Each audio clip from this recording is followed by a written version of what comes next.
đua ghe ngo trở lại cùng với ớt Von Bốc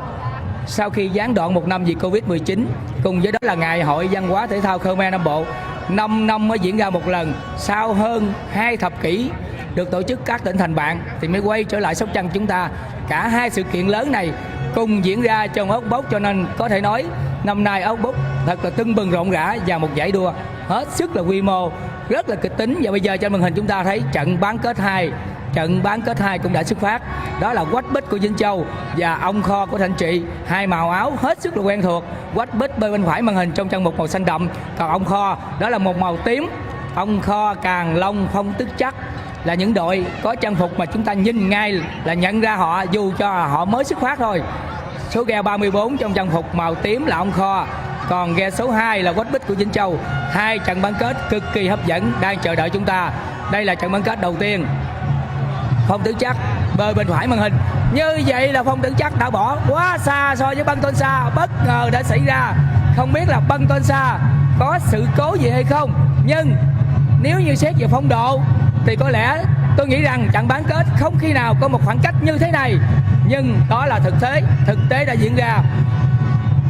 Không biết là Băng Tôn Sa có một sự cố gì trên ghe ngo hay có một sự cố kỹ thuật gì hay không, nhưng với phong độ, với những gì diễn ra trước đó, chúng ta đều nghĩ rằng không thể nào có một khoảng cách quá xa như vậy ở trận bán kết này. Và với trận bán kết này là một lần nữa Phong Tức Chắc lại có một trận bán kết nhẹ nhàng để hướng đến trận chung kết, giống như những gì anh em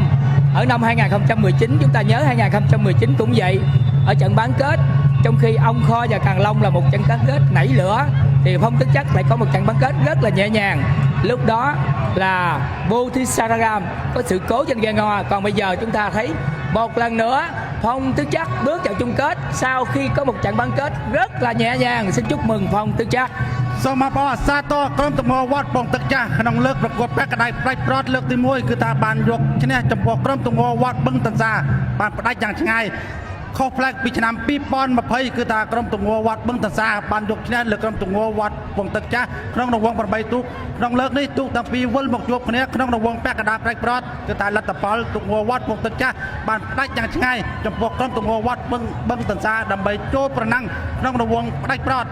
ឯគូប្រកួតទី2ក្នុងរង្វង់ពាក់កណ្ដាលប្រាច់ប្រត់គឺរវាងក្រុមទំងវត្តពេជ្រមង្គលជាមួយនឹងទំងវត្តនរិនរាំងសីអង្គរកំពុងតែដំណើរការដូចជាយើងបានឃើញហើយគឺថាទំងវត្តពេជ្របែកអាវពណ៌ខៀវនិងទំងនរិនរាំងសីអង្គរបែកអាវពណ៌ស្វាយគឺថាទូកទាំងពីរកំពុងឆ្ពោះមកកាន់ខ្សែប្រត់តើទូកណាដើម្បីយកឈ្នះឈានចូលប្រកួតក្នុងរង្វង់ប្រាច់ប្រត់ជាមួយក្រុមទំងវត្តពុកទឹកចាស់អង្គរឬក៏វត្តពេជ្រ Trái với trận bán kết thứ nhất chúng ta thấy một khoảng cách rất là chênh lệch giữa Phong Tức Chắc và Băng Tôn Sa. Còn bây giờ là trận bán kết 2 giữa Quách Bích của Vĩnh Châu, Ông Kho đang diễn ra hết sức là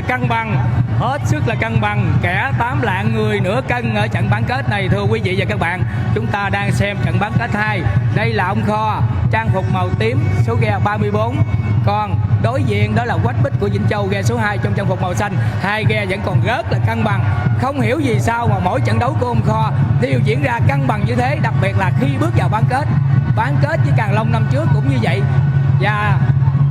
2 năm trước cũng vậy. Và bây giờ bán kết cùng với Quách Bích, chúng ta cùng chờ xem Quách Bích với nước rút thần tốc đã vượt qua Tum Núp, liệu anh em có làm được điều đó trước Ông Kho hay không. Còn Ông Kho đã có một chiến thắng ngoạn mục trước Càng Long của Trà Vinh, hai chiếc ghe gần như so kè với nhau.